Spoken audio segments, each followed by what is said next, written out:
On nous fait peur avec la Chine en nous disant que bon, la Chine va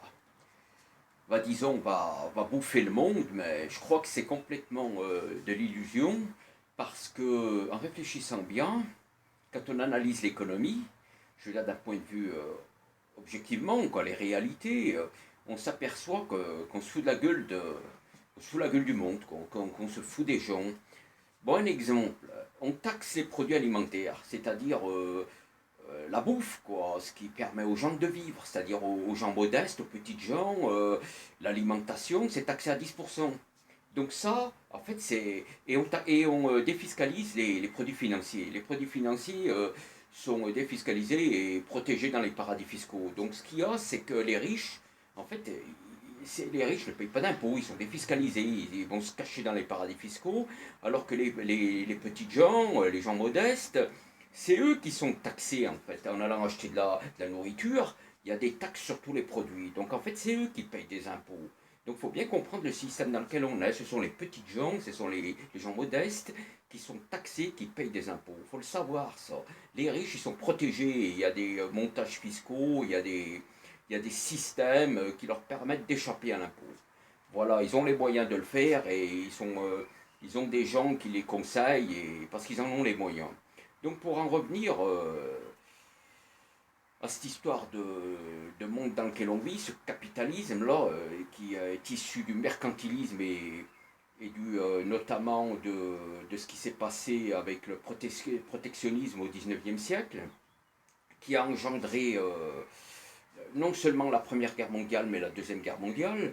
C'est-à-dire que il faut bien comprendre une chose, c'est que un État, ce que vont certainement faire les États avec les problèmes à venir, parce qu'il va y avoir des problèmes à l'avenir, là, après cette crise pandémique, ça c'est inéluctable, étant donné que ce qu'il y a, c'est qu'il faut bien comprendre que augmenter les impôts pour faire face aux problèmes à venir, pour assumer les dépenses, quoi, parce qu'il va y avoir moins de recettes avec toute l'économie à l'arrêt, donc il va y avoir beaucoup de dépenses.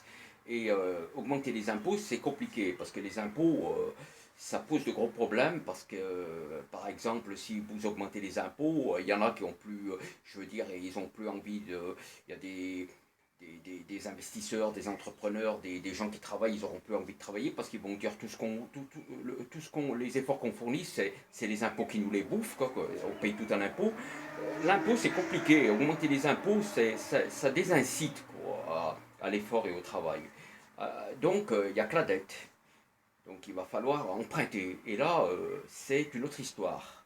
Parce que la dette, on sait où ça mène, quoi. Avec les problèmes d'hyperinflation que ça peut engendrer. Et pour bien comprendre cette situation dans laquelle on est, c'est que en réalité, les États ils vont prendre des mesures protectionnistes certainement.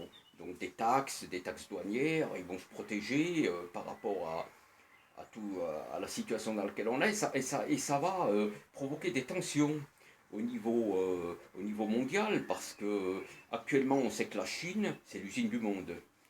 Ils pratiquent beaucoup le dumping social, il y a beaucoup de dumping en Chine.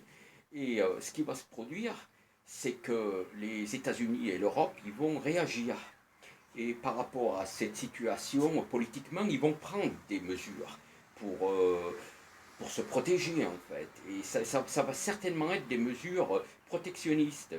Quand j'étais à l'université, j'ai étudié tout ça, tous ces problèmes économiques, c'est-à-dire le fait de se replier sur soi, le protectionnisme. Et donc ça mène vraiment à des conflits, et c'est certainement ce qui va se passer. Parce que il va y avoir des problèmes je veux dire, économiques dus à cette crise, notamment. Ils étaient déjà là avant, mais cette crise du coronavirus va les amplifier. Et ils vont devenir énormes. Donc ça va être de très gros problèmes. Donc les États vont prendre des mesures.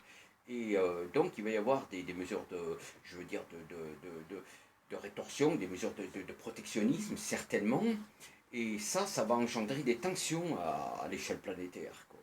Parce que d'un autre côté, les Asiatiques, la Chine notamment, avec, je veux dire, leur population coopération ne peut pas rester, je veux dire, avec les pays émergents ne pourront pas rester sans rien dire.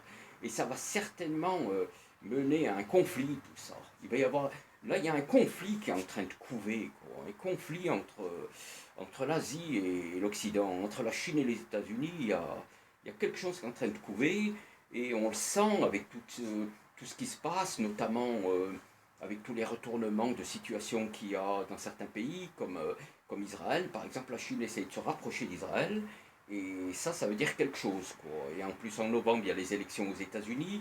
Il peut se passer beaucoup de choses, parce que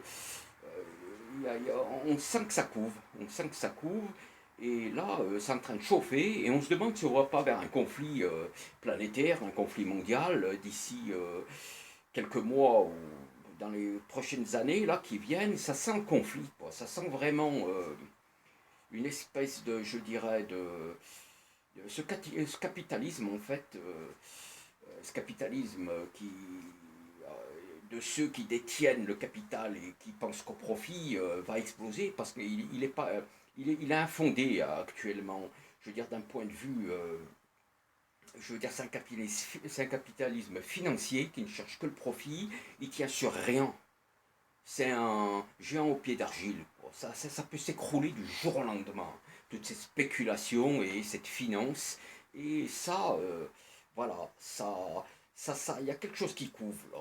Et, à mon avis, ça ne m'étonnerait pas qu'on va vers un conflit planétaire, une espèce de guerre à l'échelle mondiale, quoi. Et voilà, ça se sent. Parce qu'avec tous les problèmes qui vont arriver là dans quelques temps, dans ce monde incertain. Voilà, donc moi à mon avis, il va y avoir des événements qui vont se produire et qui vont certainement engendrer voilà, voilà, toutes les économiquement, politiquement, entre l'Occident et l'Asie, les États-Unis, la Chine, il va y avoir il y a quelque chose, un conflit planétaire qui se prépare. Alors, à mon avis, voilà, ça se, on peut que le présager et ça se sent. Voilà, donc vous avez certainement un avis, je vous laisse y penser parce que c'est très sérieux, on est tous concernés, il faut vraiment réfléchir à cette situation, et parce que dans les mois à venir, il y a certainement des soubresauts et de fortes tensions qui nous attendent et qui vont arriver. Voilà les amis, je vous dis à bientôt. À bientôt.